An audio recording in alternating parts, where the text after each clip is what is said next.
Amoe o poe poe ha, te mau kumia si poi fata, putala kie tonga moe toke la, koe tawa keni kei pata pola, amoe o poe poe ha, te mau kumia si poi fata, putala kie tonga moe toke la, koe tawa keni kei pata pola, apa ke kau mai aela, ngiki e pei ngau pulolo tonga pai, ke onga kie si moela, itui au tahoa ke lau tawai, apa ke kau mai aela, ngiki e pei ngau pulolo tonga pai, ke onga kie si moela, itui au tahoa ke lau tawai.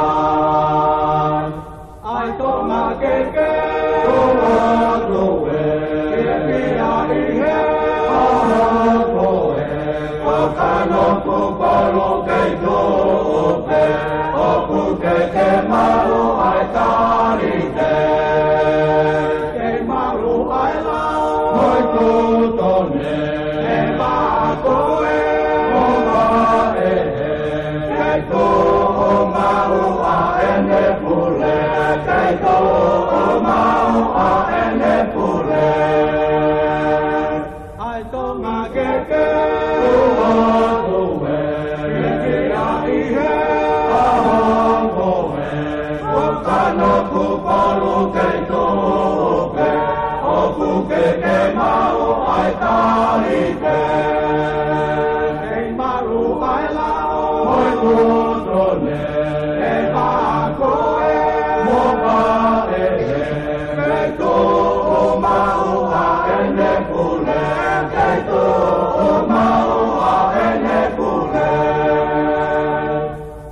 Ka holo ai a ke ko, ke amaru aki mai a e po, maina e si ene hopo, one uhuru i e mama mao, ka holo ai a ke ko, ke amaru aki mai a e po, maina e si ene hopo, one uhuru i e mama mao.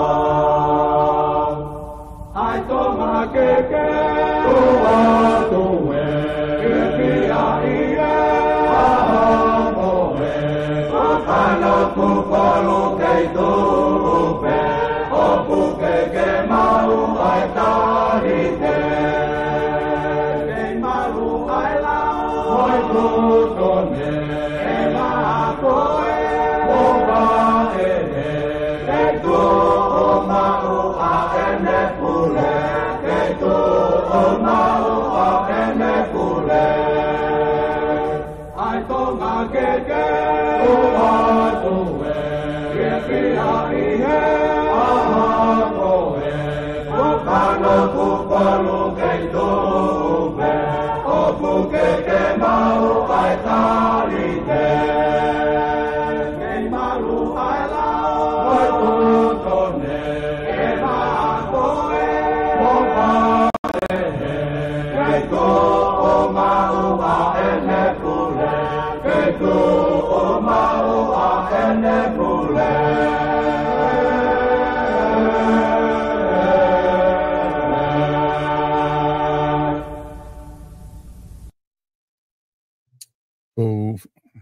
Ko le whake uho whanga i he ngahi tala whatapu kotoa bea ku whakatapua te pai mei hen. Tala ngata e teo whai ki tō mama o ka e tā mua e whainga maari e koe ni. Ke whakahoko atua ai polokalama, fofua polokalama koe ni. Who ku lawa ke kamata ia te pai mei he Vipon Media. Pea ku uwhiwhia ke taitale re ki mō tōru kotoa bea. Kainga ku lawa ke mō kau mai mo ke maua i he polokalama koe ia kono kamata ia e ni polokalama koe ni i he ahoni. Pea e hoko atu wahiliwe ke polokalama koe ni i he lere atu ko i a whanonga atu ai tau. Ba ene pehe ko fia ai ke taitare re ki motol taitali i he loto fia ma loto mawhana, ko hinga ko mō kau mai mo ki maua i he whewhin pepeheka tiki mō tolu, o ku mō kei mo ua he ngā we, pe ko wheha ngahi whemo i kina ki iai, tiki toki lava mamata i he tau polokalama, o ku fia ke o atu ai taitali rei, taitali loto mawhana, ke tiki mō tolu foki. I he taimi tatau pe ko loto ke whamahino at peka tiki mō tolu, ko tau polokalama ko ni o ku live yat pe ia i he tau pe siko i Vipon Media, he Facebooka, pe te ke lava pe o mamata i he taimi tatau pe i he Vipon Media, i he YouTube, te ke lava pe hu ke tau pe siko ia, ka pau ku ke loto ke ngau e aki ai TV, ki hono hulu ki ai polokalama, te ke lava pe o mamata ai i he YouTube, he taimi tatau pe. Ka he taimi tatau pe ko loto ke utaitai le rei te wita akau, pe me i Amerika, ke lava ke ma whahoko ate tau polokalama ko ia i ahoni, ko e polokalama foko ni, ku polokalama ia, e tokotaha ko ni, te wita kau, pe ku whamalola he te wita, i he loto fia ko ke lava ke whakakato, pe mo family ke mo loto ke whahoko, taki polokalama ko ni i he Vipon Media, pe ku whamalola atu i he sponsor whahoko, ke lava ke whakatala noa pe mo koe, i he polokalama ko ni. Whewheha ke te wita, pe ku whewheha ke ai family ki ahoni pe me Amerika lahi. Malo mo ngā ue, malo e taulawa. Koe mafufonua ni foko, koe fufonua lahi pe aku, pe aku aluen ke spring ho mau fonuan. Pe koe mea kotoa pe, ko hange pe, koe ke teha mea fōu solo.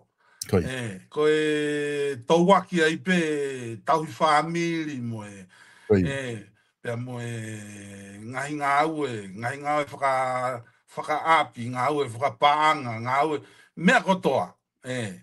Ko koe ke te aha mea ia kehe, koe taimilahi, koe ki mafuri pe, ka koe mafuri whakataimi, ka koe mea tatau pe. Koe mau whakao fōwhai au pito solo ho whaifatongia mai me Nusila pe ko pehe ke koe tau whai ngā taaheni he mea kotoa pe tata te whito. O neongo pe whoke o mai o takawhia o e whanua muri. Kau kei nofo pe ata mai mo loto. Pe mo mea kotoa pe o wai whoke rea tonga.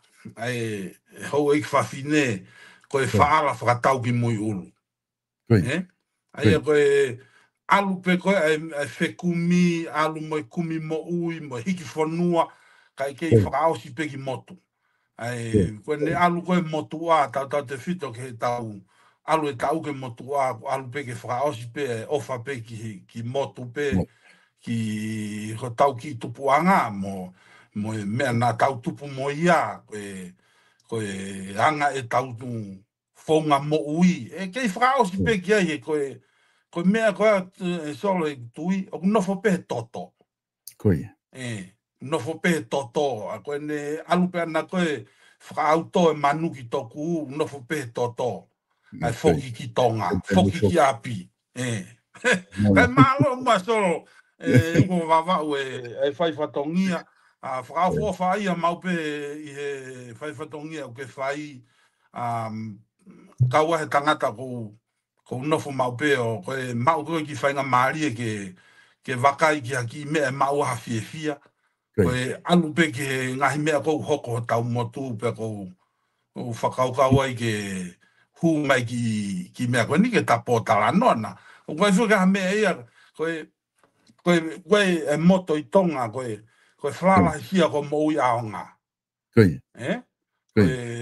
Koe uhi ngā pea solo. Koe tā mea kehe. Koe whalala pe hia ko moui aonga. Pea koe ne alu atu ko mātu kua te whanau. O sia tu pe mo lalahi mo whanau nau taktakume nau moui. Koe mea pe ko whoki ke sia ko moui aonga. E aha mea na aonga ki ho tau whanua mo i kaha o tau whanua mo tau. Neonga mai a nofo muri koe ni solo koe. Hoko koe sitseni koe kanoloto e whanua koe ni. I tata te whito pe ki muri ni Amerikani, tata pe mahalo mo ki mautolu koe nei Nusila mo Australia. Koe toenga koe mo ui, koe tuia ki pesia ko mo ia aonga. Mai whanua. Maunga bito te vita e whakatala noa ku ke whai. Tui whoko ngā na pe he o se lere whaku ma ngahi polokala mai e. He kau kantiteiti ki tonga. Te rea na whakaukau ai kau whanongo ia. Ko kamata ina ta campaign ke whiriwhare area he tauni i November. Ikai, masi solo. O kai ke ha mea o kuia e whakakaukau ia ki ngahi mea pehe. Koe rea President Kennedy, he? Koe rea koe President Kennedy, koe rea i Amerikani, e whanua koe ni, he? Koe whai kupu i rea koe statement pehe solo, it's not what the country can do for you. It's what you can do for our country. Koe rea muri foki. He? Koe i misi a solo o e taporo kalama ataua.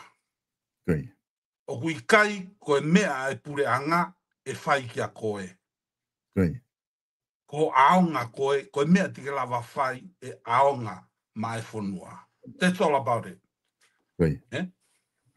Mahina pito ai kamata ko ia ko dihe ko ne o se te pol kalama ko ni tau fe mahina aki lava ke tau fe se faki te atang e tau fe se faki pa mo na mu he ta pol kalama na ulo ile va hunga ko e fai ke fatala noa ko e fatala noa tau atai na pe ai mahina ni ke te kai ke kau ai quantity ia i he plan ko tau mo ne ko e pol kalama ka koe mo ni foki e te vita ka tapu o ke hanga ki o mai moa ki pui tu ape hanga koe whetu ke ha mei tonga ku ke tala noa foki ke he falala he sia ko mo i au ngā koe ngai mea ko toa pe he pe tau nofo muri ko ngai community ko wak pe ngai siasi ko ngai family ka foi tu pe kakai ni o nau nofo pena tolo ngā ue pe hawhanga mea ke aunga ki tonga. Ka koe ngā o mai moa ki pui tua i he tuunga koe poko whi tu na ke tupu hakai tonga pe ape he poki ki he whi tu koe na ke hu ako ai pa ke toki i whai wholau koe ki Amerika. Koia. Malo uhawawa. Koe ki motua nia koe ki motua pe kua whuka solo koe open mind. Koia. O kai ke iaha whainga uhinga a kuia ke pehe ke uwhai ha mea lava pe koe hoko a te moui pe o haki ai pehe ke iaha hatuunga mahiki ai hatoe tuunga au toi me. Koe ki moui solo maha ilo pe ka inga koku mau tou anu tau tou mantui pe solo o tau taimi koe ku I'm a man of the people. Koe kuongo mātua tupu ake pe i whāhewa, i toa hola, tangata iki ko Simeone Akau, pea koe whine iki ko Neo Mai Akau. Pea mau whanau e toko kāto, solo te tala noa pe he koe ke upilivia uia koe, wefe i rea ia i tonga i Polinisia, koe it take the whole village to raise the child. Ki mai no ngā solo, Ai ko hunga koe ke specify pe no for specific fa te fito pe ke family o ko tui ki ai. Ka ko tau no fo koe tonga, ko conservative idea ia tonga. It take the whole village to raise the child. Hange ko koe tau whatata pe mo no fo tupa kere mātua. Ma tupa koe whahe wha solo. Na tamai mo whae pe me kala au ha utu whahewa o au ke mui kolo ko vātu. Ko hinga ka noa na lere pe koe me kala au ko ne au mai pe he taimi kai hoa tā te i ha utu. Te kai hoa tā ki te hongo mātua i ha utu. Paka pai aloa tui au ke he whiawhi te au kita ke ki wheitu i whahewa ko hai mare. Ai koe mui kolo ko i vātu. O ku te mohe i pe kita i hai mare hongo mātua ai. Ko to angkolo pe ko te whae tangata. Kai ai pe ai pa te ape pongpongi to kau me ke ako. So it's a general idea. Ko uhinga whakaukau ke ofafua. Tupu hake whahewa na hu mai ki a tere he taiwa valutolu. Pea whakaunga tā maki ai a tere, i o se ta e fitu, o se ta hiva noa. Tēne te mau ai me ki whainga maari e, nei kau fuke, ko tō ngā fuke anga i tui, ko ki motu si. Koe taimi pe kokoa ki paro parema, o impe kia he mo ui, pe kamata rewa ke pēni ke mo ui, hange hoko e ka fu mea lahi. Ko inga tānoa pēni solo e pēni. Nau osi me he koristonga, he tahiva noa, pe au te whai ki whainga, koe whainga mai, ha whainga maari e ki muri. Matui ko atere, mo tonga hai koe fo skola sipi pe tahaua. Ai pure anga. Pe koe foi tahaua ko ia, o wahe pe, a ni he koe o lunga. Ko tānoa moni pe aku nei, koe whainga maari e koe ki he moui, ki Western Civilization. Unu mai koe ki muri, koe mao pe foi tahaua pe koe hau pe ki muri. Pea whaere ki whakaukau ke kumi moui mai ki muri lotongo ea kua ku tō whewhine lahi na e whakaunga tā maki BYU pea toki hau pegi Arizona whakaosi hono matai, hono maa tamai tahi neki alangi ki lia hona whinga mai me pe maha mo ki mo kaunga tangata peko Tanela Pepa pe maa o rewa whinga mai o ma uatakiri hao nako tau senturi ia o e siasi. Ene whamanatu e tau te au ia koe siasi. Ia hiva taha. O toi loto rewa e administration ko ia, he na ia e ki tare niti. Ko ki tare niti ko ia, na mawa vai te uwhaivau ke ilo pe solo. O toi loto rewa e ki administration ia lia hao na ke te wha haki nofo ai. O kareke o se tau e centure se asi. Foi novo ka solo ne u whakaunga tā maki au kauai ki se asi koe sukalaisi mkau maanu ne ngai mini. Pe hoko e ki wā tā maki au mo tamai. Ko ngā koe kau ke se asi. Regardless koe ke to ia palo pare mai. Ka koe ki wā tā maki a koe ia, koe liri uia na ne teke i mai au wai koe ke whanua koe ni. Pea hoko ki vāta maki ko ia, pea hangai he, pena ke ilo pe solo tau taimi, ai ki motua, na e whakaranga maki he si, ko CS Area Country Director ia a siasi, i he tau ko ia ko Starlight i lotu lerei. He nama kau ngā mea mono ki te hina ko Anderson lotu lerei. O hoko mo hoko koe ki tai whi mai noa ki he tangata iki i hene loto mamahi he kau ke se asi. Pea o mai a rewa he ongo mātua star o ohi i tō mololo. O sia e hiwa taha o hoko hona fuhaohi. Pea maunofo ai pe tō mololo.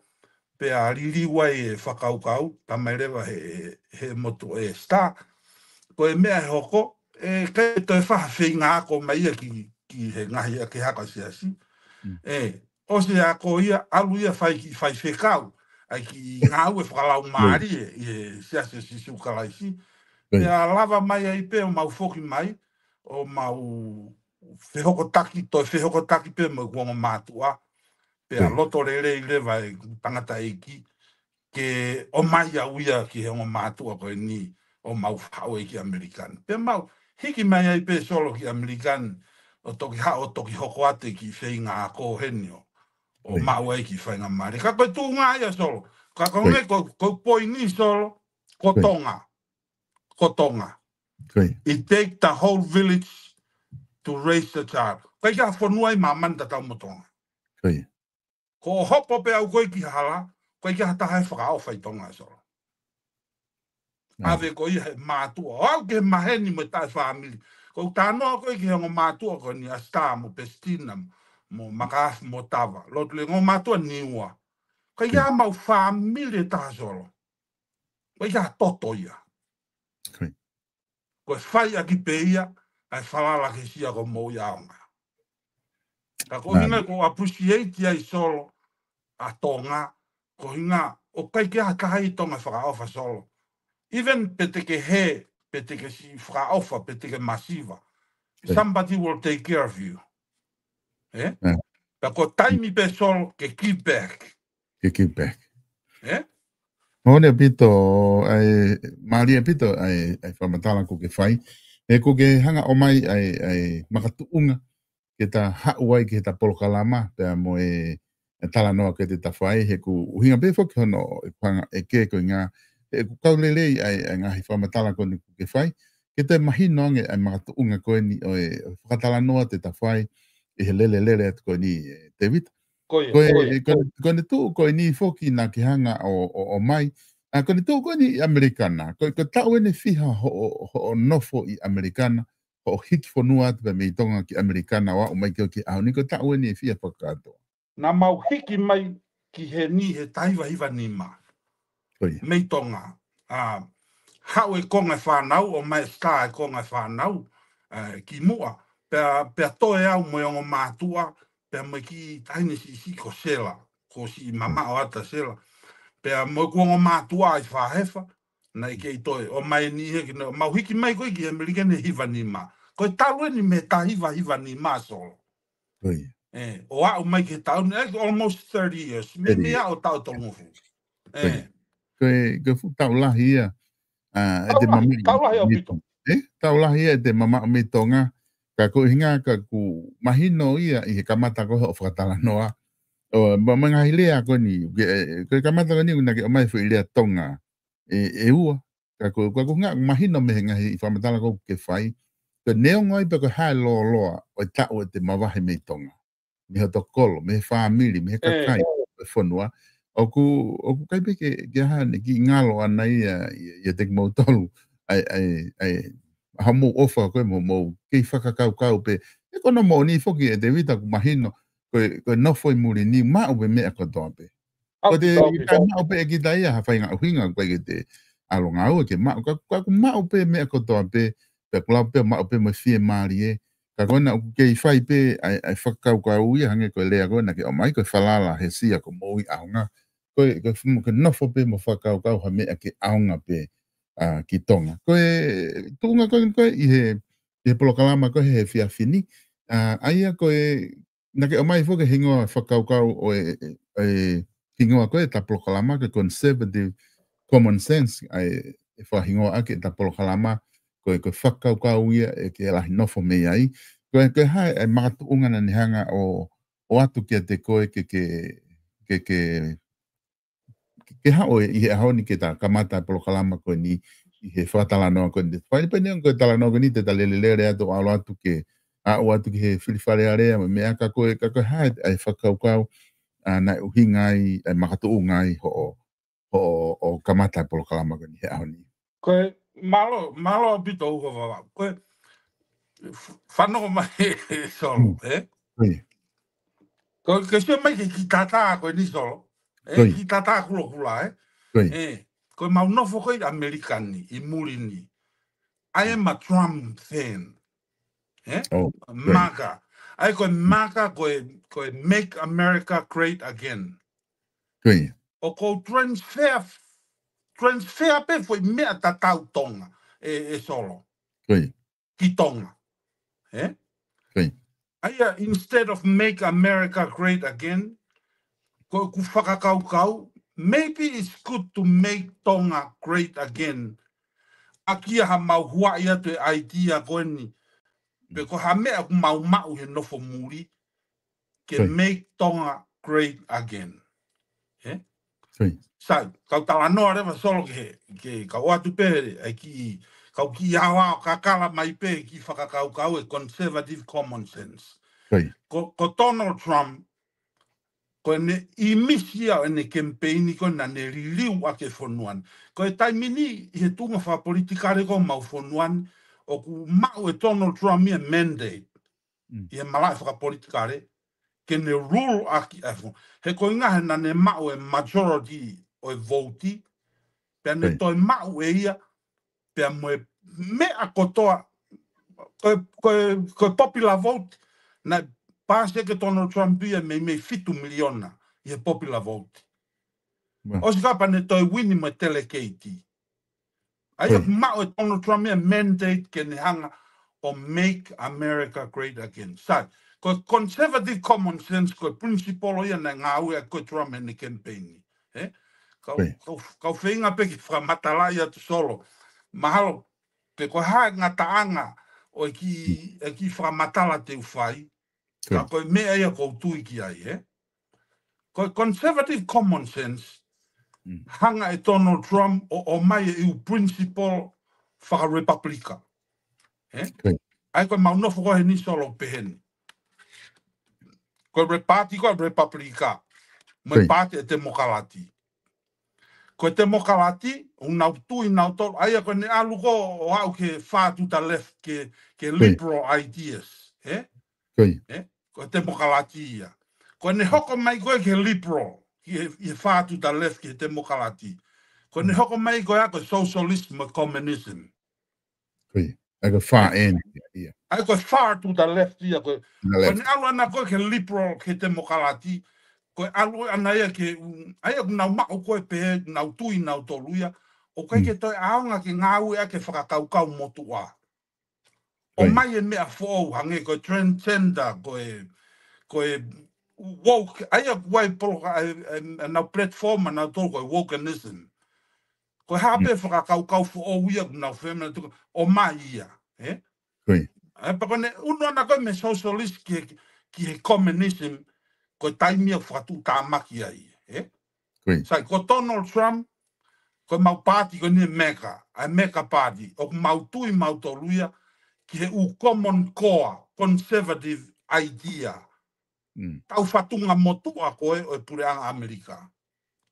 O ki mainbe tāno asolo, Ai, kai ke mau tui mau toluia, o totun ke whakarere socialist pe communism e whonua.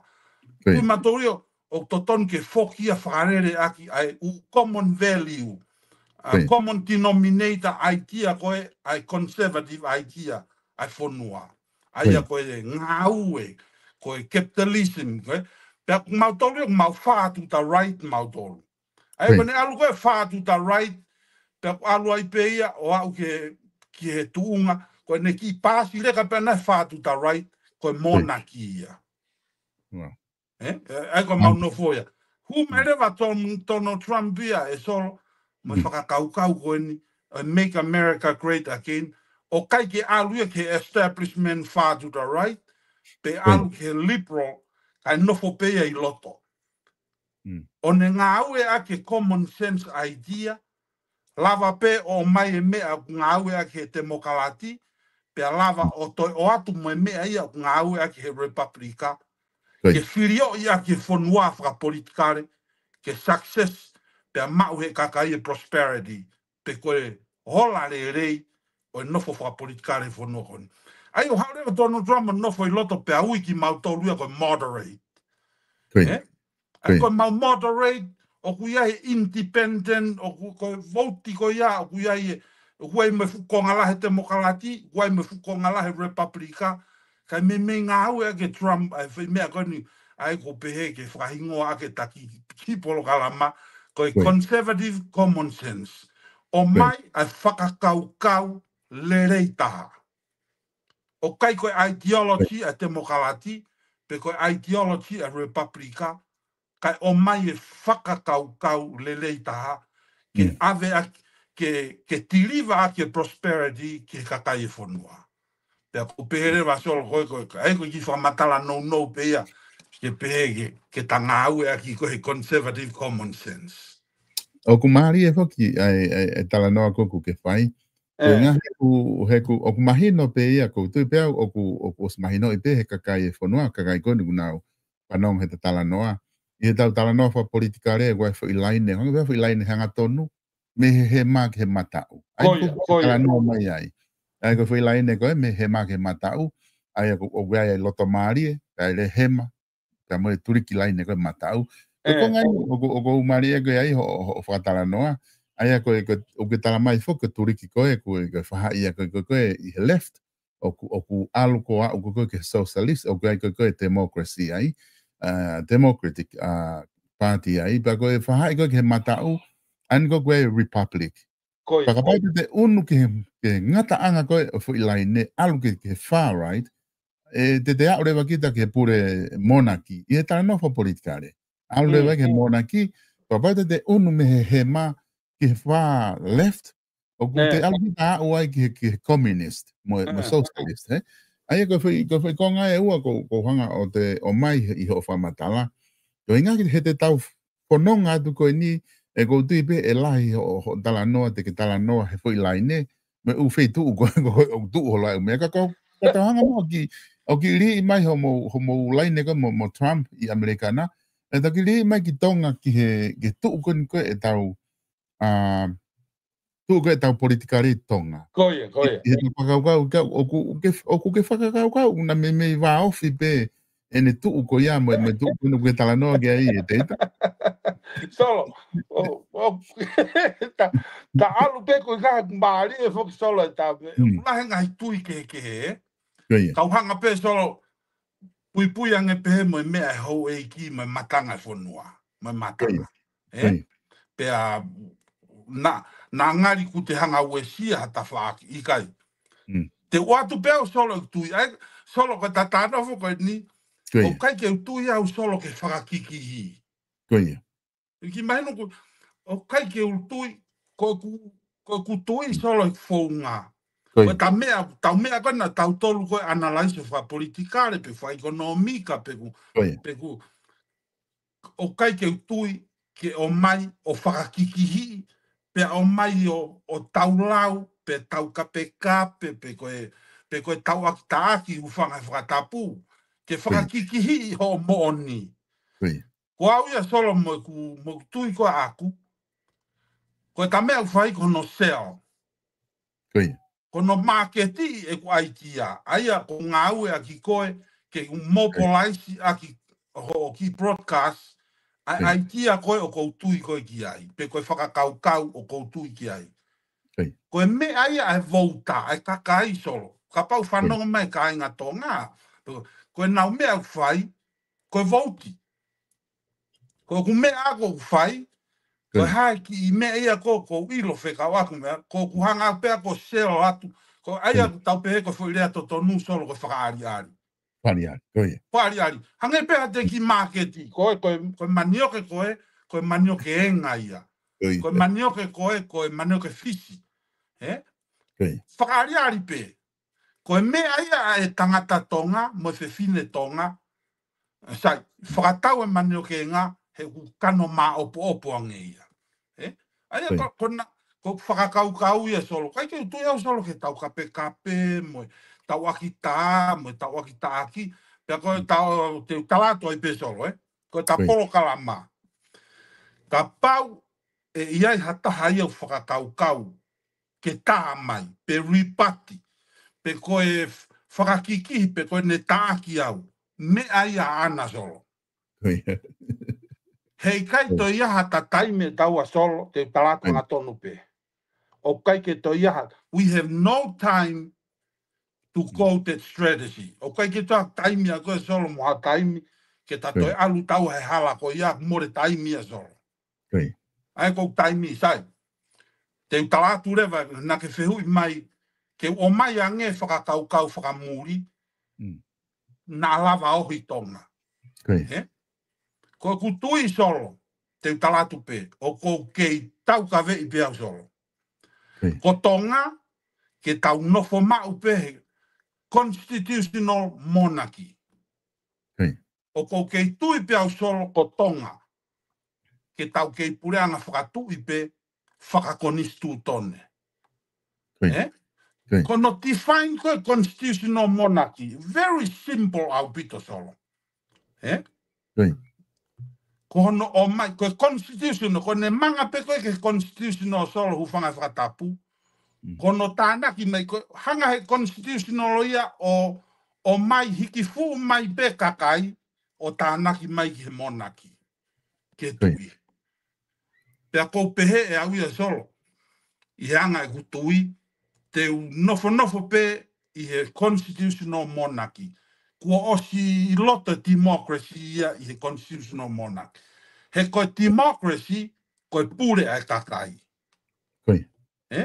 Ko taimi koe na tānaki mai ai ko nistu tone e kakai. Ki e monaki. Kua osi constitution. Solo. E toi whai mai talanoa ia ki e democracy. Kua osi loto pe democracy ia. Pea kua... I he konistu tone.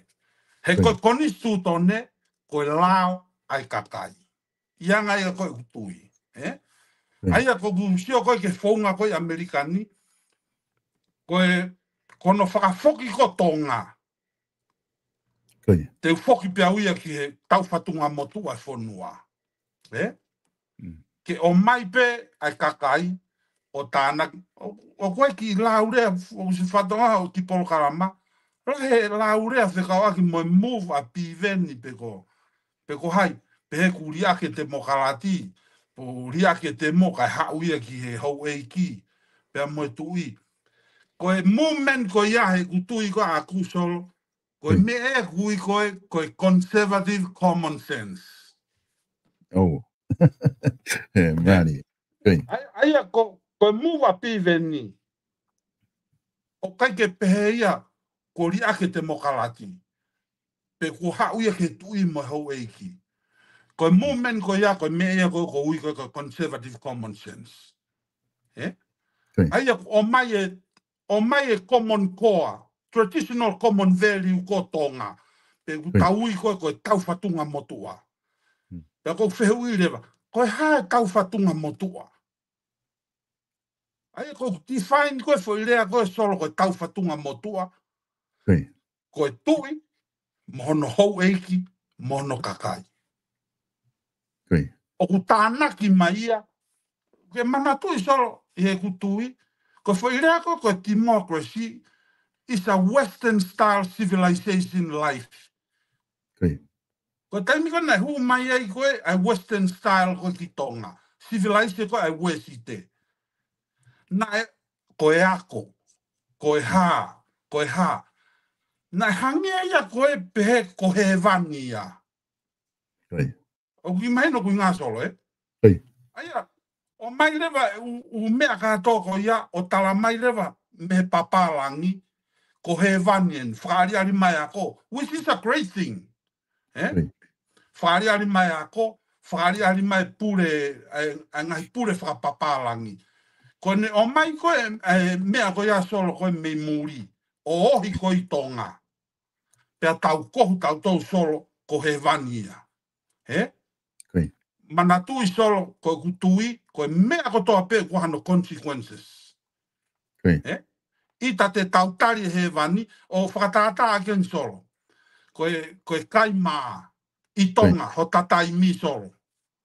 Koe mea whakawesite ia, hange identify a ke family ko kai maa, kai puskete, kai laise, hange ku nau maa olunga hake i community. Ki mai no tānoa solo. Sai, koe common core value koe, oe mau mea toko nie i tonga, o mana tui solo na mau tupu masiva au pito. Masiva, koe tānoa ko ni solo mau wange pe ko koe, angai kau tupu. Koe mau tupu solo, al mawitanga tai kia o mai e res, mo ni motu, o while funga pare. Pe koe tau koe ke kai pungpongi, ke tau koe ke ako, tala mai whai ako e tonga. Taki tātu o whamatala mai e ne kai pungpong. Solo ko tātua ni ka tānoa maa, ko au fu solo koe ki usai ia he toi vaku holo peke, politically correct. Ke asi ngari lerei ke kakai, hilian koe koe reality e tau moui. Ko whaatu au ia solo o be. Kai fuke ha maa ia moa moa. Te mai, mo tok tātu o ripoti e ne kai pongpong. Ko ne mahi ki peka kaure ka na mau kai keke whakapakua neu. Na mau kai, hirian koe a solo, o na mau kai resi au iha koe, apeo tere resi. Whahi uto, o kai e uto ka whawhanga ke whakapaka. Ko mahi ki pe solo, na kai maa pakapakua neu. Ko whakato maa au iha solo e taimini. Ta koe koa veli u koe, o mau mea toko ni, koe mea ia mo oni koe tonga, ai mau mea toko ni, o mai e whakakau mūria, o ohi ake i tonga, pe hange mahiki ake community, o identify a kita, pe he ko he vani ia koe kai lai se whakasuka, koe kahiren ka solo. Tako mo lere yang e pe kaini.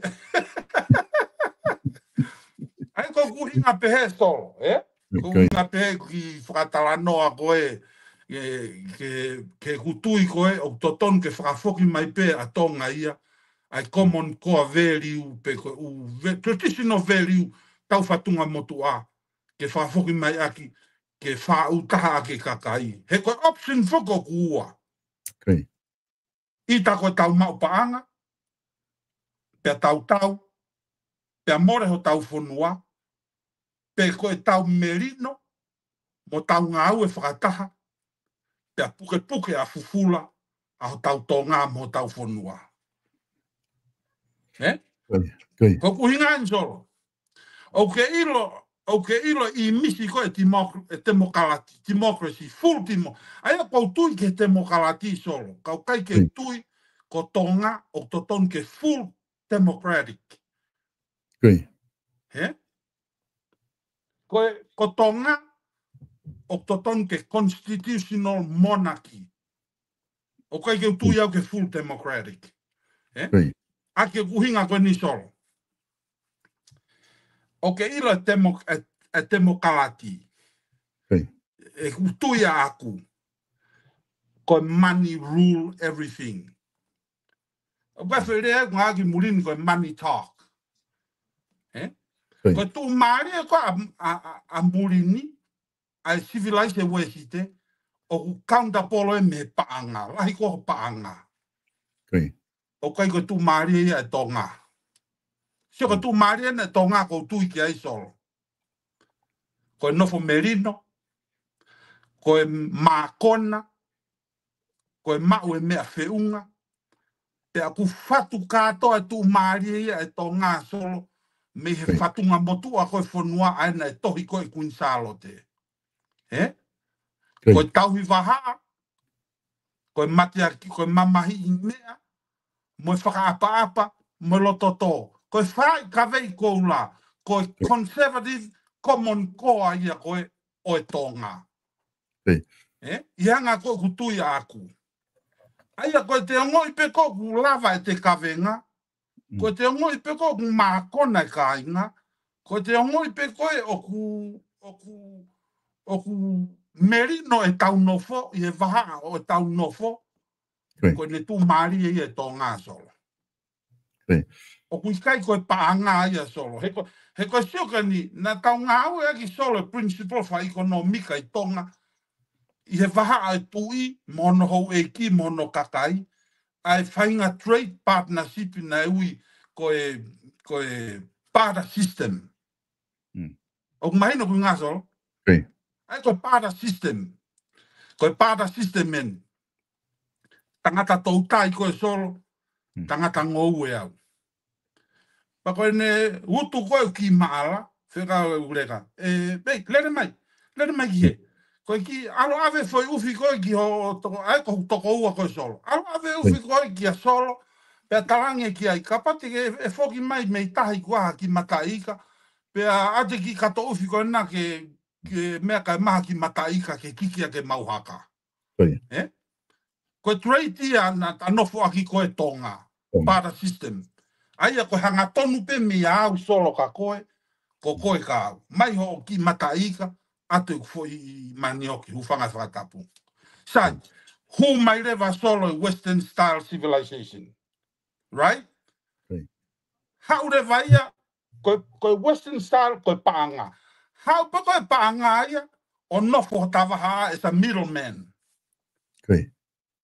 Hangare wa he paanga mo civilized wesite o veriu ho foi ho ki mataika pe veriu mo foi manioke. Hu fanga whatapu.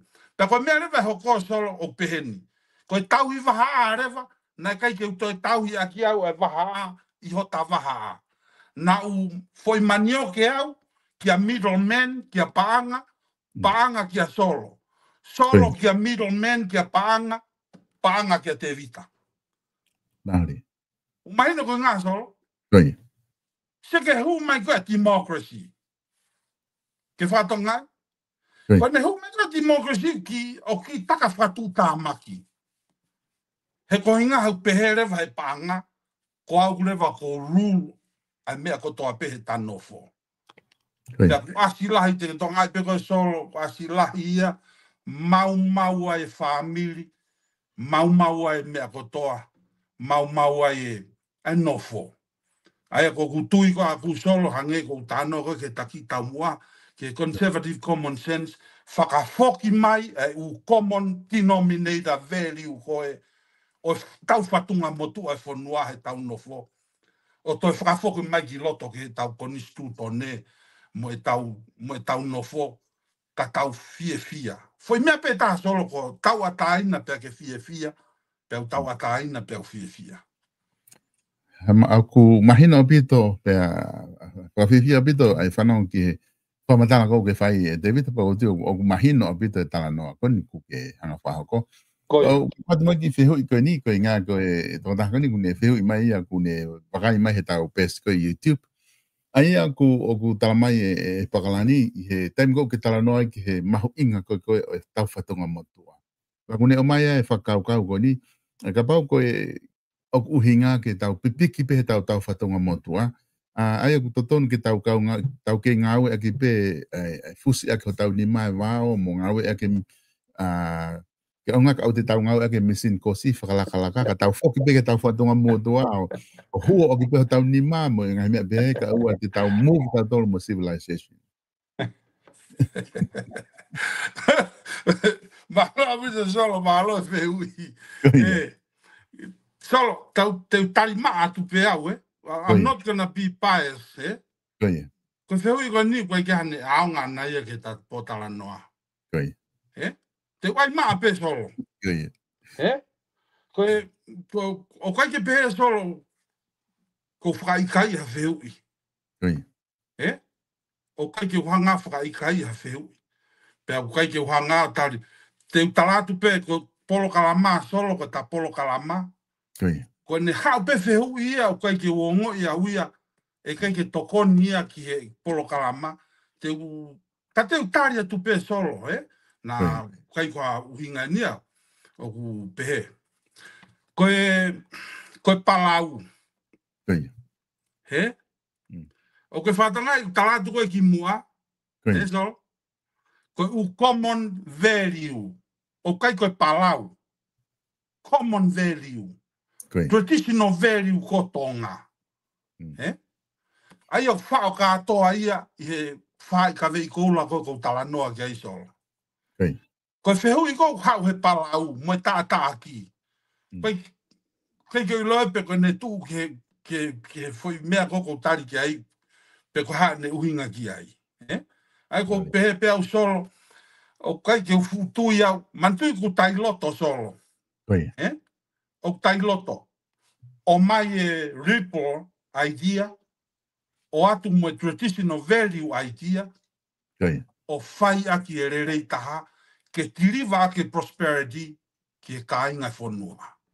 Koe, o mahino pito ai whakakaukau i kona ki o mai pe ko tu mahino i pia. Ni kona kuna whanongo. Koe, taim whoku tau tala noa i kona ki he mahino whoki tau sio ko ki tonga he tau tala noa ki tonga.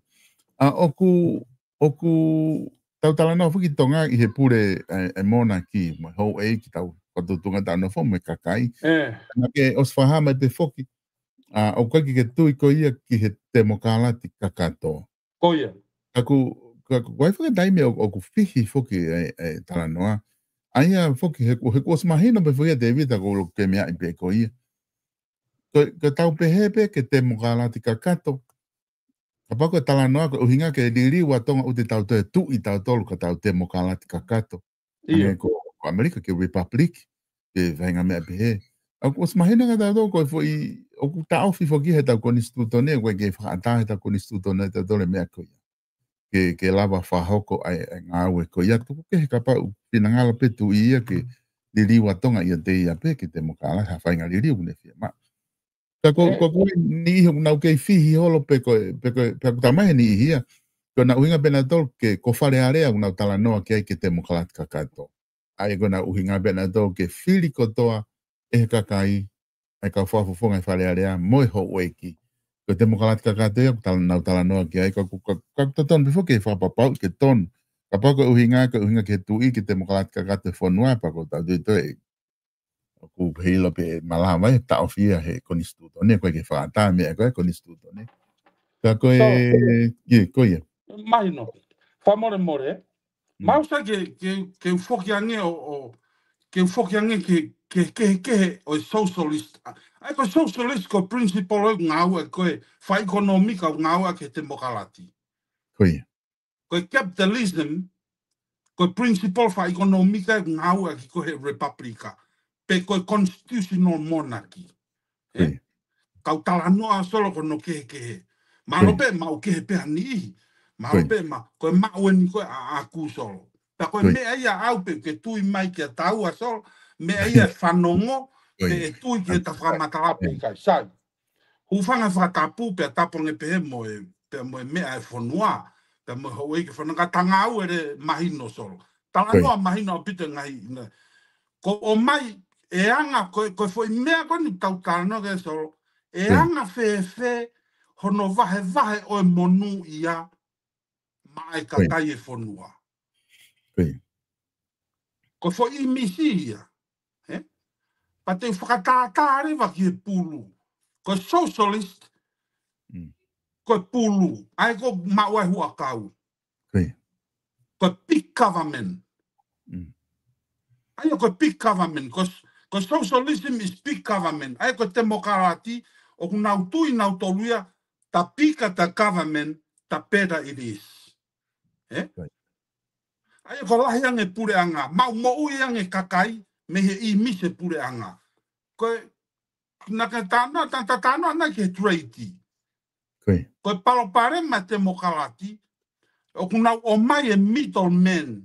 A full democrat. O mai e middleman. Now hire mai now tolu e government bureaucracy. Ai aku now o mai now tolu e u agent whakapure anga o nofo i loto ke ne hanga tuwhai hua kau me he pulu mai kakai. Ko ne hu mai pe koe ai government bureaucracy pe koe u agent koe no nofo i loto ho tawaha a soro. Te o atu rewa e au me he pulu ai ko pulu o nai he tautolu. O atu rewa pulu ai hua kau, o atu ia ka koe ki government bureaucracy, ke agent, middleman. Pe toki hanga rewa he agent ia tuwhai ai hua kau ki kakai. Ko taimi ia solo kou whatu tamake full democracy. Is big government. Pa koe hoko koe corruption. O kai ke hoko ia he ne hanga tonu me au ki a koe solo. O hoko ia he government bureaucracy loto. Mari. Ai o more ai hua kau ia. Ka pane ala te mila hua kau me pulu. Me pulu koe ai mo ia kakai, vahe ke kakai. Alo atu ia ki loto, koe mila hua kau e hongo fulu maua hu whanga whatapu. Ke vahe kakai e whonua. Ko ne ala tu koe mila hongo fulu maua nofo e government bureaucracy. Hu koe me big government, utoi atu pe mila ia wha mai kakai. Puri e foi mila ia koe, hono toi ngana mila koe e valu koe loto, puri ia. Koe ke loe poko hai he government agent koe loto, bureaucracy. Ai koe whakatu tamaki ia koe middleman. O koe kai koe kakai, o kai koe puru, koe middleman o more ai koe ai monu ia koe a me kakai. Koe full demokrati ia solo. I he kutui. Kai ke ngatai, on he pure a ngā e pulu, nau toi hanga e nau tolo laoi, o regulate e pulu. O ki mai no pe kui ngā solo, Kai ke ngata, ai on he pure a ngā e pulu, toi hanga e nau tolo laoi, o build the regulation ki he hua kau e pulu. O nau pure e nau tolo no tufa e pulu, ai hua kau mai kakai. Sai, koe capitalism e ni solo. Koe principle anu ngā ua ki koe he republika mo e constitutional monarchy. Kai ke toi onu he pure anga ia pulu. Hanga he pure anga ia o mai e pulu o ave ke katai. Pea koe hanga rewa he pure anga o regulate e pulu. Talange lewa. Ko regulation en o tau pulu. O wana ke whakatau ha hua kau o mahamahaki ho pulu. Pule koe ke pulu solo. Whai teri ha koe. Koe halahi e hua kau te ke supply me ho pulu. Ki he kakai e whonua. Whai teri ha koe. Ai aku mautui tau solo he tapolo kalama. Pro business, pro freedom. Kau ataina tangata ke ne pulu. Sai. Whai teri ha koe mea pe kore atu e mautolu. Ai ko smaller government. Kati ate u government bureaucrats. Kai ke toi fia mau ha mito men ia ke hau koe o vahe hua kau e pulu. Mo alu mo tolu ia whawhanga ha mo pulu. Tukuange e ku pulu, ke hanga tonu pe au mo e pulu mai kakai e whonua. Pe alu e pulu ia ke ohi pe he whonua, tak ta whai te riha hono mau e ne hua kau. Aia koe ne whea le vaia solo. Ko koe pe ke whakapiko, o kai ke toka ngai ho pulu ke mau ha hua kau, te ke whakaofa koe.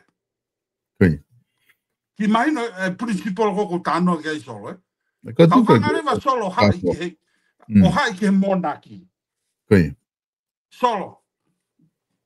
O me tapu pe hufanga whatapuna takua noa ha mohofu. Ai whare tui. Ka tatala noa mahino pe solo. E ku tui koa aku. O si hanga e sias tupo uruaki. Mo konis tu tone e kakai. O mai e pulu ki e kakai. Vahe, whanau mai solo, ka ia pure angai mamana o tonga. Vahe, ta e totongi, ai kere whonua, mai tangata i whonua. Pure pe tangata ki hono kere. Ko tō koe fu mani o ke, mo tō fu ufi, mono tau tai koe o ngā tai. Ko individual issue ia, ai tangata i whonua. Ko mea koe ke tau toi hanga o toi taranoai ke pehe o ku hae tui. O ku hae tui mo hau e ki, o ku hae tui. Solo, ko ku whehe ui solo, ku whanga pe whatapu. What else we need from the king? Ko hae tau toi mea ke toi o mai. Ko o si hanga he tui, o mai hono kere, ai pulu koni solo tata anō koe ki hai. O mai e pulu, tae totongi, mai kakai o whonua. Ke nofo ho kere, pea ke tau a taina ho kere. Ilo Amerikani solo, big government. Okay, ilo, o kai ki ha tonga ia hena misi, how much money you pay for property tax here, ka te whakatau haki. Even e te whakatau koe konga kere he ni solo. Hoto api. Koko api solo hufanga whatapu. Ko totonge ni maafe valunge au he tau. Property tax ata. Kasi ke te full democrat. O si kono o mai hoto whakatau hoto api. Pa te totonge ni maafe valunge au he tau. Aia solo ka pau te moui he tau tolu noa. Ni maafe valunge au ringa ake tolu noa. Ka ko usi one pulu. Ko tonga. Ko osi ofa ene afio. King Sastupo Uraki, te moe hatu e tonga. Ke o mai e whangapuru, fuaki ke kakai, taki ta mau te tong solo. Te kai ke to ia property tax ia solo. Tau a taina. I ke lai, te utalato ni solo. Koe measurement koe ni, koe fua koe ni te wate taki po ta noa solo whangawhatapu. Ilo full democracy. Oua e tonga na mohanga whakawhi i mai paku ki tonga. Ko full democracy. Ka pau mo te mo whakawhi i mai paku ki e whonua. Te mo whakawhi i mai whaingataa ki e whonua. Te whakatata ka Hawaii solo.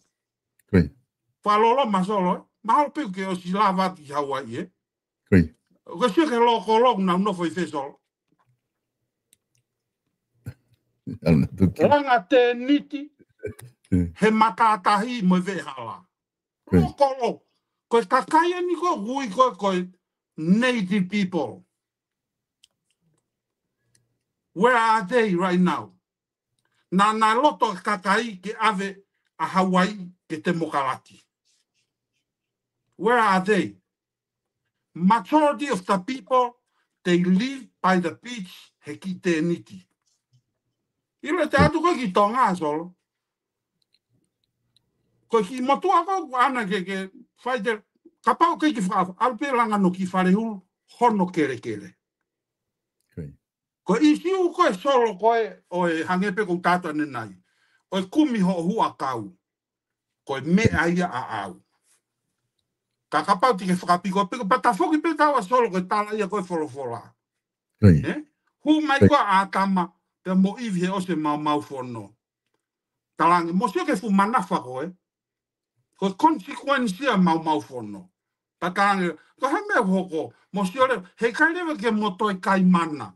Ke mo atu pe ko si fua mai fu akau.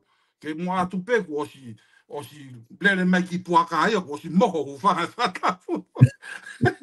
Kai ke te wha kai mana solo. Koe wha ino en solo. Mo sio ke fu manafa koe. Te talarewa ka iwi.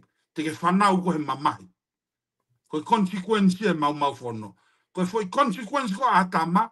Tang, koe se fu mana koe, kau ke whe kai maa. Pupuha ia, kai to kai e maa. Kai ke te wha kai maa ia solo.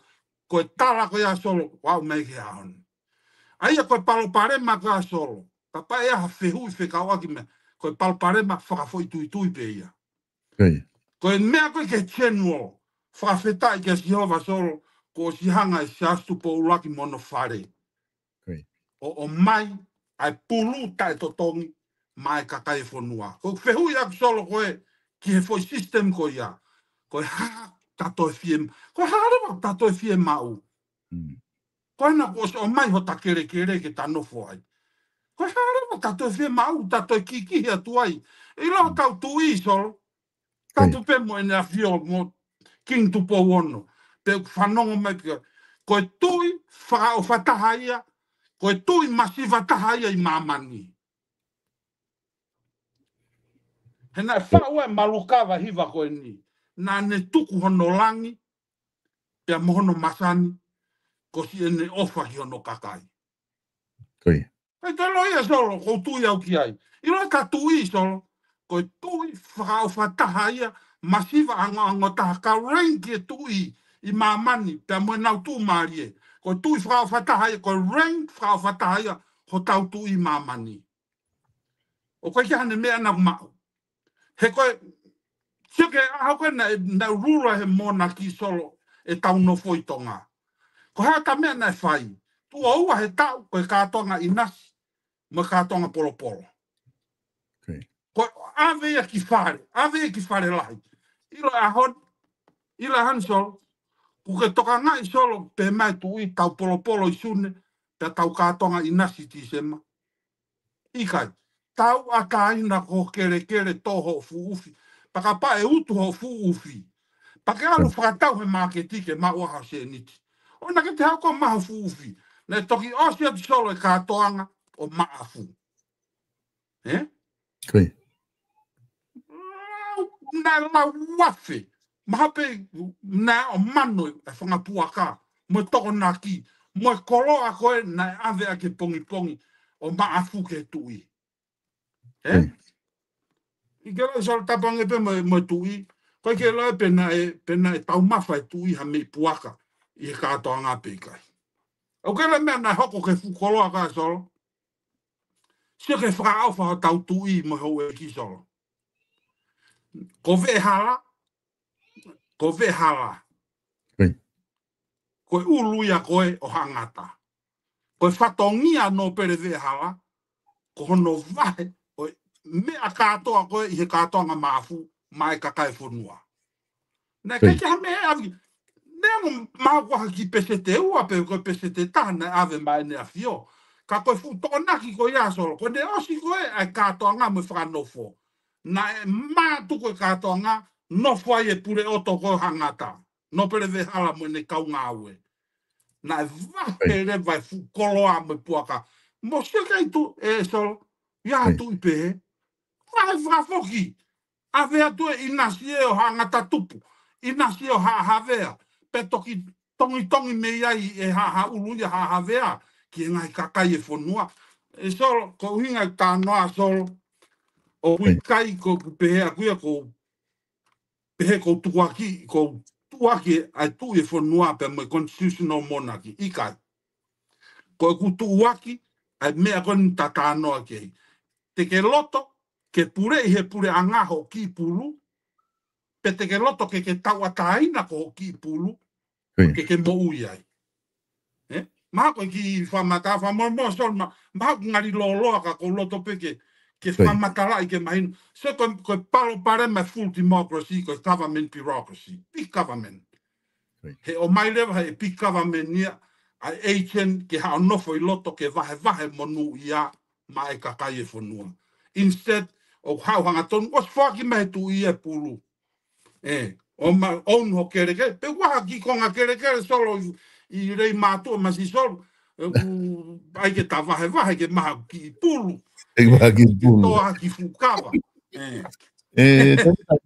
mahino o pito ha mau whanonga ko toa peka ke whamatala ai kehe ko ia oi mea konu oi kawenga konu kua whai ke tala hufanga be whakatapu ke kainga whanonga o tanga awe ake pulu ka mahino hanonga awe ake pulu he ko tau whamatala foki ko inga ma mea hua kau peka he koe whehu ia na ke o mai e ua ko ho whakatau koe ko o atu koe e tui o ki pulu ka koe ki whake atu ma au e kere oku ke mau ia e koe ke te totong koe na tau si solo koe solo ko maua he tau ko si solo maua he text whamore pe koe ki ngā au e konu ko ngā au e maua he text solo tolu mano valuafe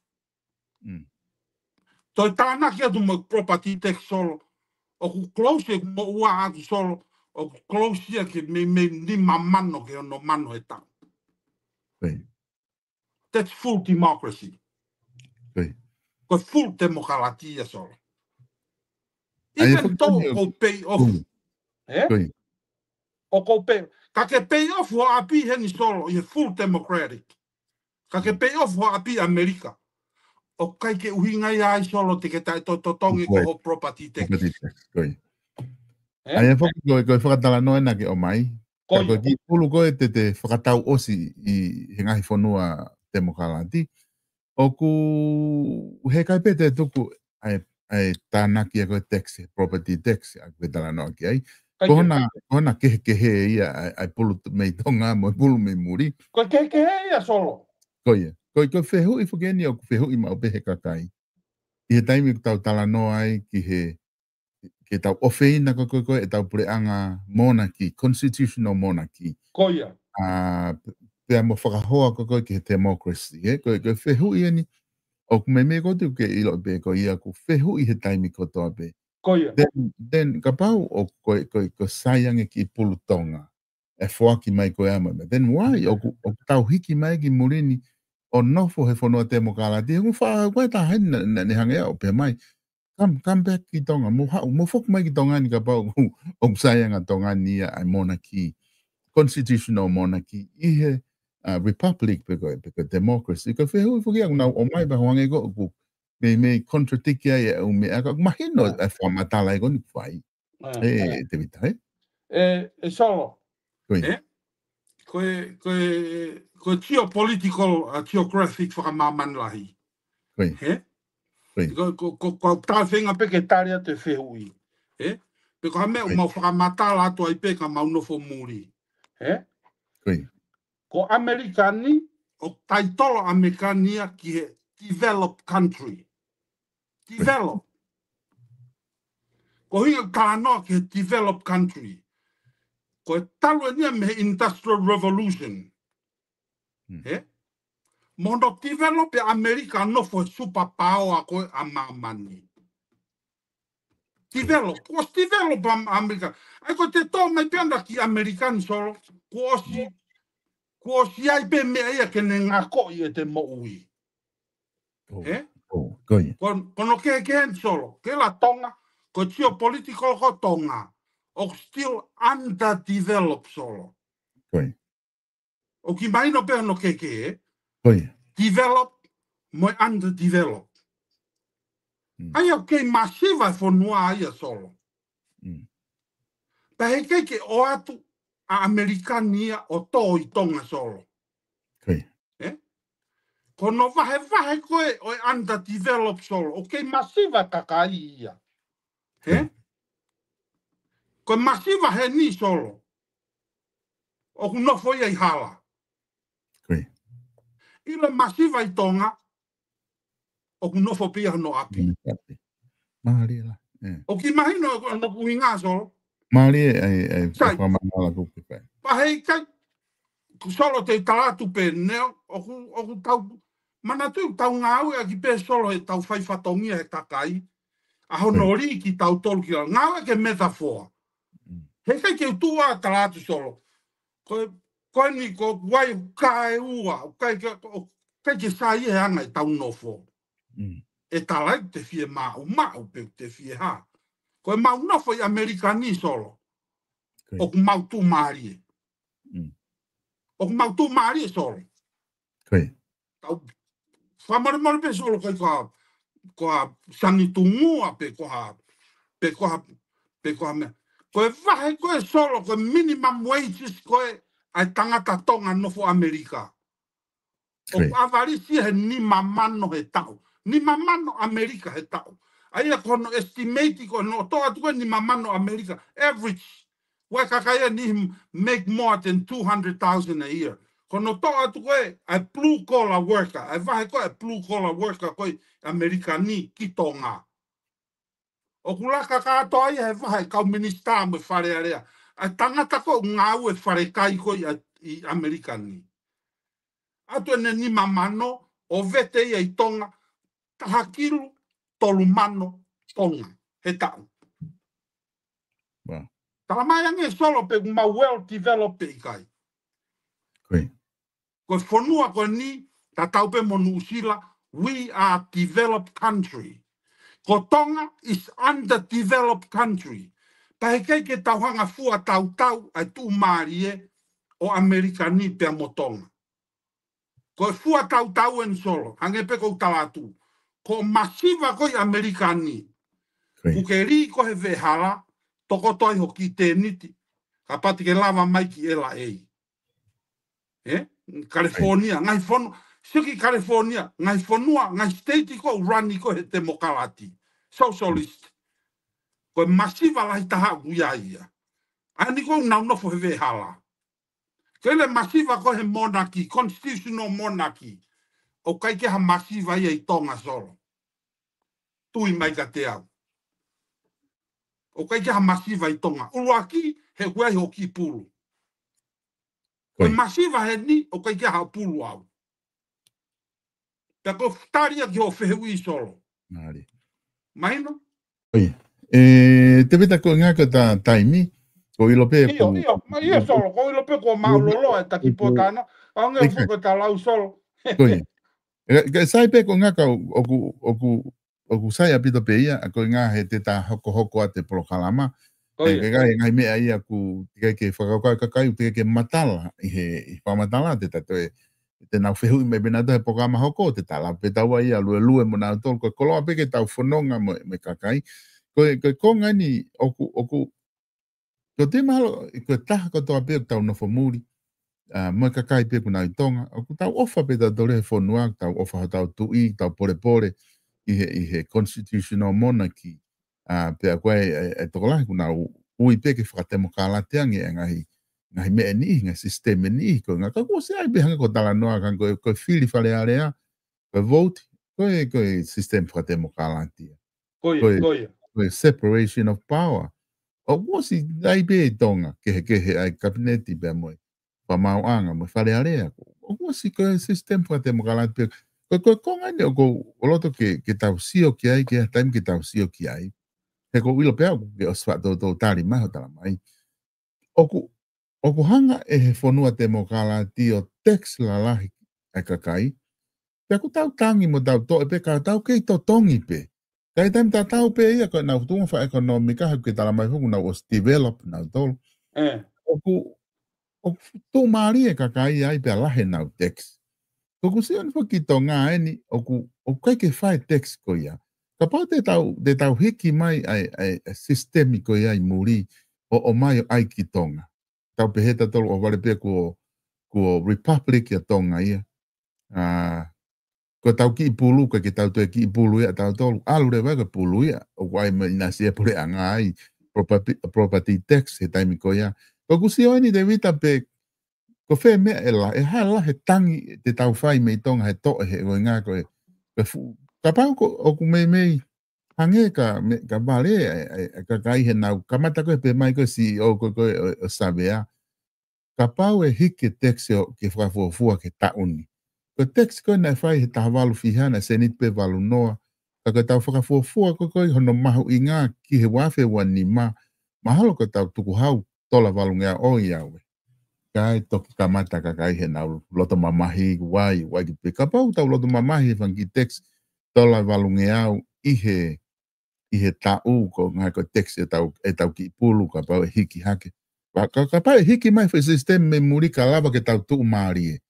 Ko ngā neongo text lala te tau piangangai mo i tonga ka esai tau tunga whaeko. Esai nai tau tunga whaeko ekonomika, peko mea, pe la vai e ngai fu text ko ia kene aiho tau hala ke ona tau te atu o tapuna puna holo i tonga ka e tau atu pe ku o svalita hamore more hanko muri. Ko ngā ka pau e o mai e tene currenti ke ka kai whanua te tau sai whaka ekonomika anga pe. Solo, te utari no pe, Koia. Koe whehu i koe ki ho tā noa ke text la lahi koe tonga. Nau talatu pēne nai koe socialist is big government. Full democrat is big government. Koe. Not small. Koe. Not small government. Koe republica pe koe constitutional monarchy o ku tau whengai ke small government. Koe. Nari. Sai, koe whehu i rewa solo. Koe whingai fu text la lahi. Koe ha tala mai kau solo pe koe pesete fia e text la lahi e au ke kakai. Nari. Ki mahino kui ngā solo. Mahino. We can do either thing solo. Te taulawa pe ta to text la lahi, te taulawa pe o holoki o text si. Te taulawa pe. Koe mea ni toton ke ta talanoka ke e solo te o atu pe ke oangi ke kakai. Mou fili. Koe uhingai a rea koe tu i ono. Mou fili whakapoto. Koe text la lahi o kuiai hono tā puaki solo. Pe kono rerei. Pe aku toi whairi whiange solo hono consequences pe kono nunua. Koe. Ai aku rerei lahi, nunua lahi. Koe big government wano rerei ona. Ona pēr ka hai ta rerei ki big government. Koe ku whehu i. Koe ne hu mai koe government bureaucracy o Asian nofo i loto. Koe pesa te whiha o e text la lahi e au ki kakai. Sai, koe ku tari koe taha koe ki whakakaukau koe ki o talanoa koe maunofo i murini. Even though o ku mau text la lahi. Koe whehu i, o ku lava to tongi solo, iyo o ku lava to tongi.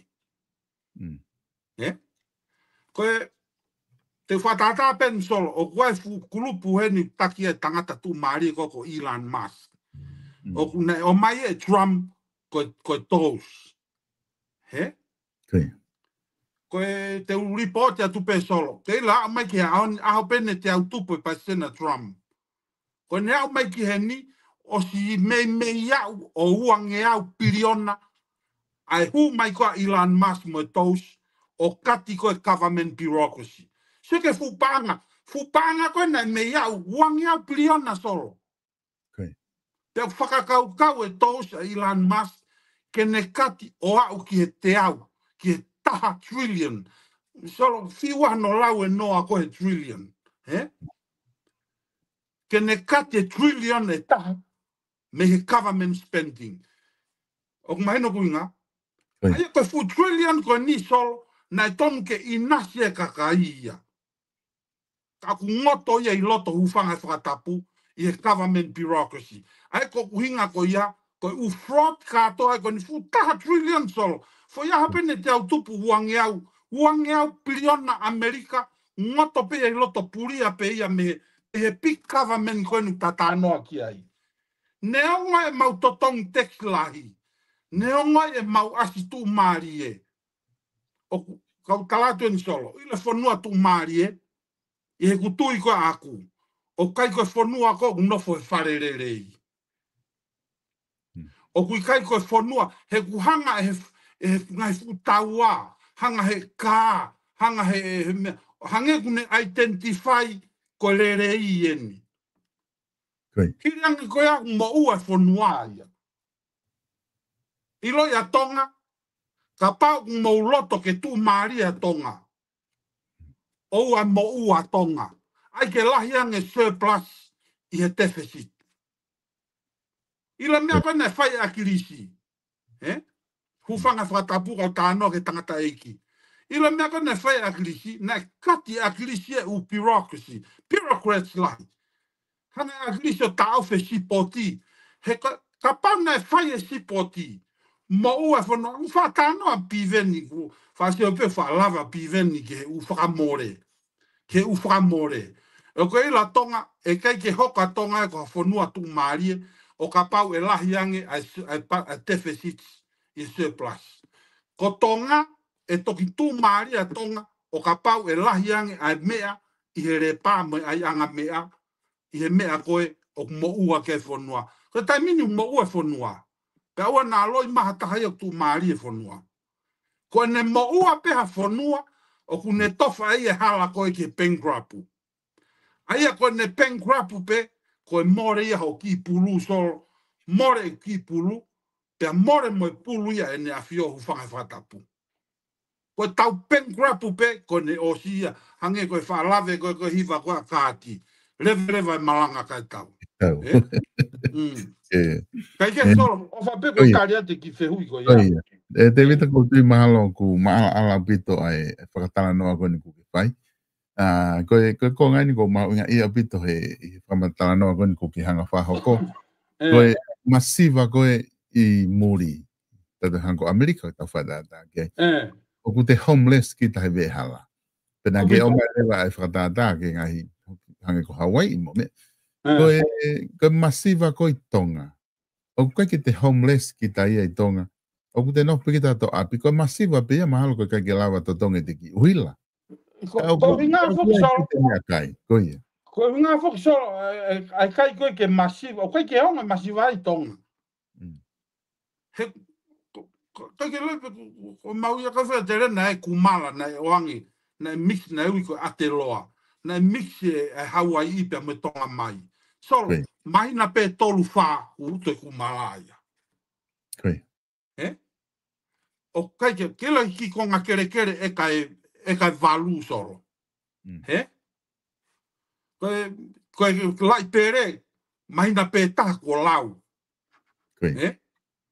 Aia ko huinga koe solo koe masiva, it's a personal issue. It's an individual issue. O kui kai ko mea whakapure anga ia. Koe taimi ko masiva e pure anga solo. Koe hu mai koe a agent ki loto a middleman, o whau e policy ke vahe ake hua kau mai kakai. O maina ka noa solo, Ko ne hau pepa agencies koa ki loto u government bureaucracy. Ko taimi ak masiva e whanua. He kui ngai, tenau e tu maari e rewa fo I loto I, ai koe fo I loto I, ko agency, ko middleman, ko ia ak tu maari e. O kei masiva pe kakai ia, pe kei si masiva pe mo tau tu I mo hau e ke whanua. Ilo solo ko whakamalo lahi ke si ka inga tonga. Ofa he hou e ki, ofa he tui, ofa he whanua. He ngai tau whatunga motu a whanua unau kei puke a fufula ai whanua. Ko whakamalo au, I think I give credit to everyone. Tautolu koe ni, si kāinga kunau, ofa whanua. Koe ngā koe tau koe langalanga o tau. Koe whai kātoa pe whokisolo mea ko tō hange pe ko kulawe nai ke taki polokarama. Koe whalala pe hia ko mou i aonga. Koe hape mea te aonga at the end of the day solo, you got nothing. Koe alu koe ke tawha ke taha solo, koe kofu hina pe a whao ke puha, pe alu koe ke te alua moha mea. Koe. Ai ke solo, ofa pe kula wataria te ki se ui koe ia. Te wita ko te mahalo ku mahino, ai kamata e polokalama he ahoni, pe aku ko te koe ngahi polokalama ko toa pe, hange koe ta polokalama koe ni, o ku lahi pe u whehui ku nau hanga tuku mai, te o toki si o kia, i hawangi whehu au ngai ki ta polokalama hoko, toki li la kua. Ta ki ri hoko. Ta ki polokalama hoko. Ka ku whae whakamalo lahi ke te koe, i he whamatala ko ni o mai, o ku o tui mahalo koe te mautolu anu, mau whanong ko ki ai, ku ai ngahi viu, pe ko tui mahalo koe ngahi tau mu ai o ku whia taha i he polokalama, ha polokalama koe hau e taha koe ia o mai e ne viu, pe mo mea ko kou ne bakai ki ai. Ko tui ki ai, mo kai ke tui ki ai, koe whatongi ai o ka kai kuna whanong. Ka kono o mai ko ho whakaukau, o ku whakapitoia, e kau tui koe taha ia mea ko popo ia e au miheni, ke tukuan koe haa e lahe kakai ku nau lava o ahe nau polokalama, nau ho mai o talanoa, nau tuunga peheni. Koe e lava rewa, ka kopau wani iho koe ke nau tui ki ai, te nau tālanga nau tolu. Solo koe me koe kaua kāina. O ia. Ana tola ame nau whakaukau, Whamalama pe solo koe me ne ua, koe revolution enu hoko he political revolution. Uluaki, koe transparent. It's a political revolution. Transparent. Kono ua, koe AI. O tau ke mama o pito tau tolu e tonga me ia artificial intelligence. Hanga he artificial intelligence o run whaka politikare me alai. Ai ni kou whai Elon Musk. Kau tala noa pe ke revolution pe koe ni transparent.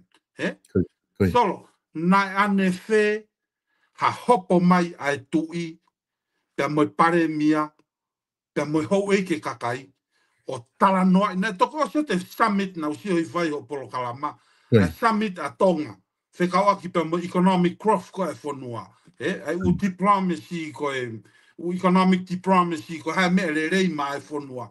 Solo, nai ane whe ia, nai ane whe ia, ke hopo mai e tui, hopo mai e pirinisi, hopo mai hufanga whakatapu, hopo mai e tangata ikpare mia mo ne kabineti, na ane whea ke nau hopo mai, o atu pe mo e kakai e whanua, ke talanoai ai tupulaki e whanua. Never before.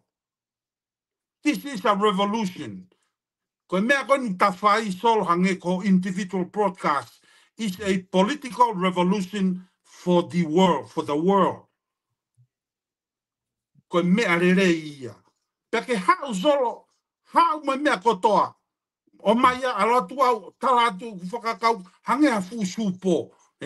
Laku atu ha, laku mai e salary, mai ki mei moa. O toki whirio I loto, ko hai kune ino e merie solo, ko kakai koe whanua.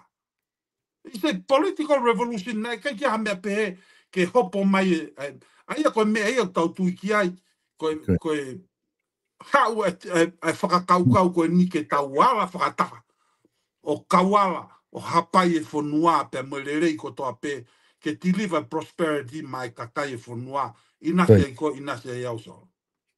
Koloa be e te vita ku taha hao he fusapasui ko alavu, ta supo. Panatui ka fusapasui alavu ko fusapasui me lolo ala valu. Ko manatua he fuhu ko e whaai ko alavu, e fuhu ko e ngotama vavau solo. Ko e tanoa ko he katama vavau ko e fuhu ko e marketi. Te waki pe ko e hihiki ko e fuhu, o kaila me whine motu e tawhaaki puke. puke masi he tuki, puke ni ma he tuki. Kai tau tu pe fine motua rei mātu e mene ki foi whaina. O kai ke hoa aia. Pe mai, puke masi ko he tuki, pe ate ki fine motua rei mātu e mene ki foi whaina. Oua, oua puke ia, oua puke ni ma he tuki masi pe ate ki fine motua. Oua puke ni ma ia. Puke pe ngutu he wheululu fe tau no. Ke petu be to tonu ke ai puke ke ona te ongo mai fainga. Ia. Ne te vita kama fana bito ai talanoa pe mo ta. Koia. Oko.